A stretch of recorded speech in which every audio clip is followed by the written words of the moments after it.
Karon na nga tong buhaton kay holiday.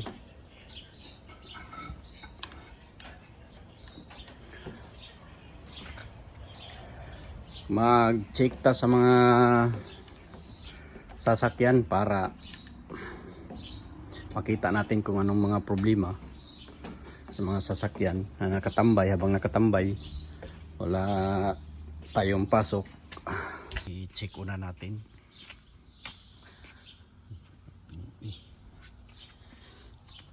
So yung gulong, ano to pala yung gulong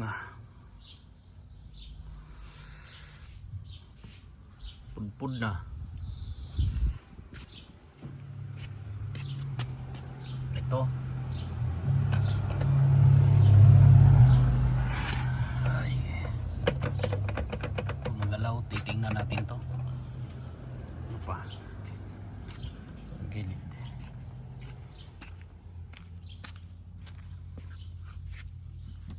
Tsaka ito.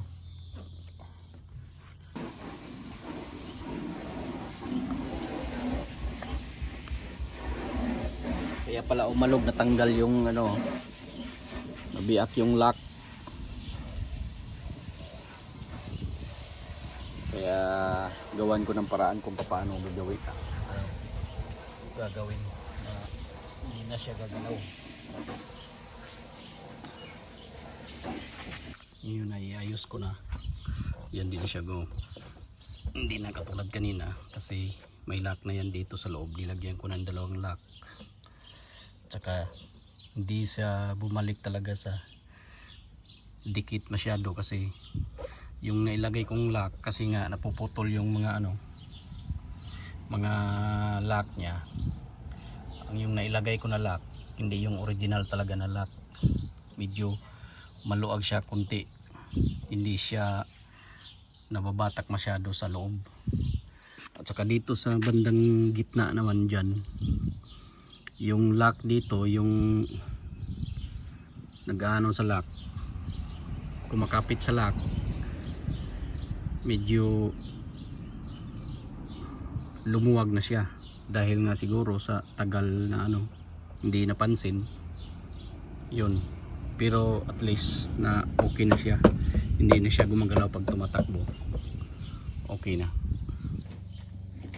Kaya pala ito lumabas itong ganito kasi nung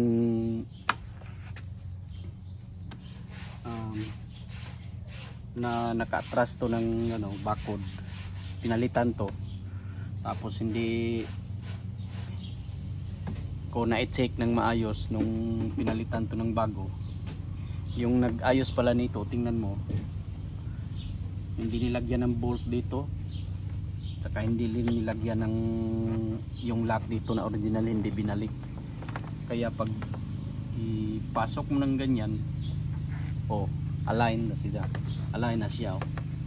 Wala na siyang gap pag ganyan. Pag ganyan, pag iayos mo yung na yun. Kaya kung magpaayos din kayo ng mga sasakyan nyo, halimbawa may mga pinapalitan ng pyesa or mga ganito sa labas, kailangan nyo ring tingnan ng maayos kasi kung nagpapayos kayo para sulit yung bayad nyo, sulit rin yung pagkagawa ng iba. Saka kumbaga babalik siya sa saktong pwesto. Okay, titirahin ko na to. Hanap muna ako ng bolt. Tapos ngayon lilinisan ko muna dito bago ko ikabit ang ilaw para medyo hindi siya masyadong madumi. Kasi nga marumi. Sa bagay hindi naman ito makikita kasi sa ilalim to, pero mas maganda rin yung lilinisan habang nakabukas.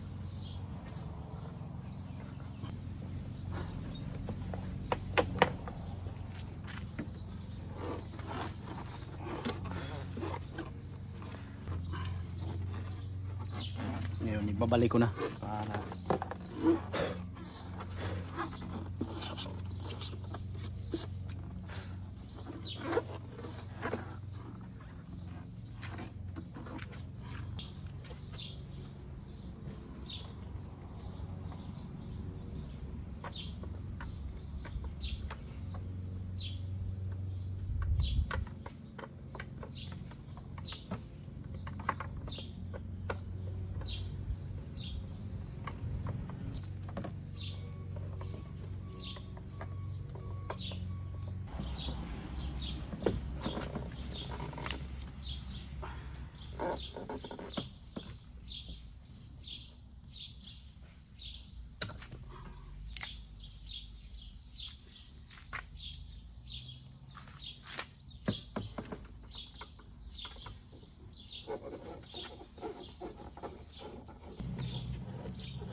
Okay, ayos na.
Ngayon matatapos na tayo.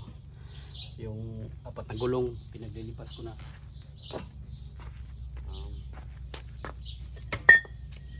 Idadya ko pa pala yung isa dito sa loob. Kukunin ko yung kalso. Nagkalimutan.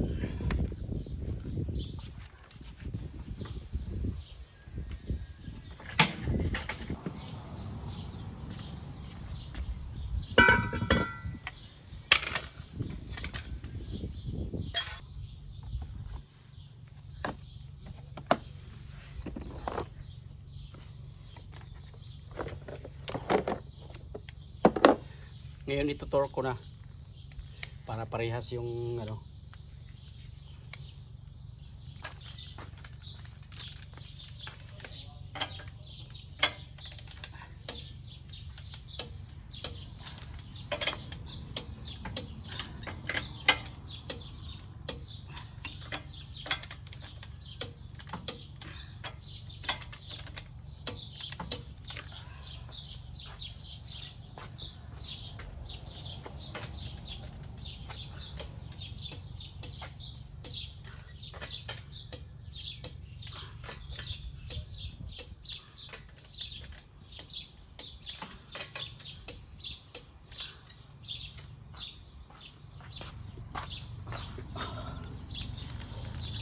Okay na, torque na lahat.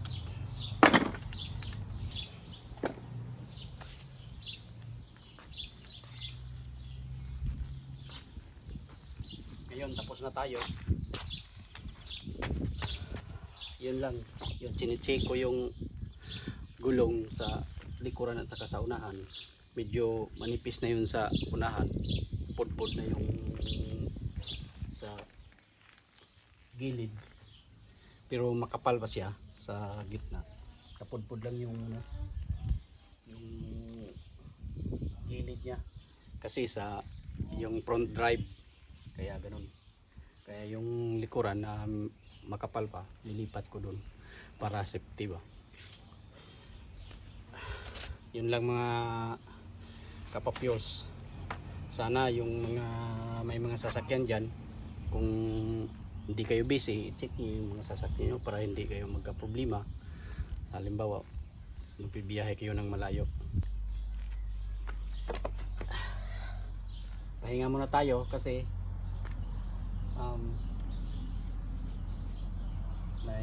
nalinisan ko na to, saka lahat naayos ko na yung mga tabingi na, naayos ko na yun. Kasi ito sa anak ko to, siya ang laging anak kong babae, siya ang laging gumagamit dito araw-araw, kaya tinuturuan ko maglinis or mag-check para lang pero malapit lang siya, dito lang sa town, dito lang siya nagtatrabaho, kaya ayos lang, hindi masyadong kaya nag-monitor din ako para malayo sa disgrasya.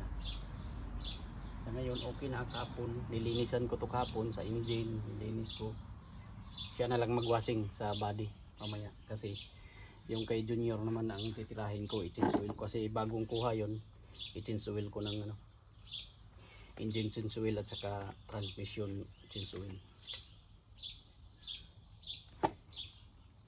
Sana makakuha din kayo ng diskarte nito, saka paalala sa lahat ng may mga sasakyan ba, okay ba?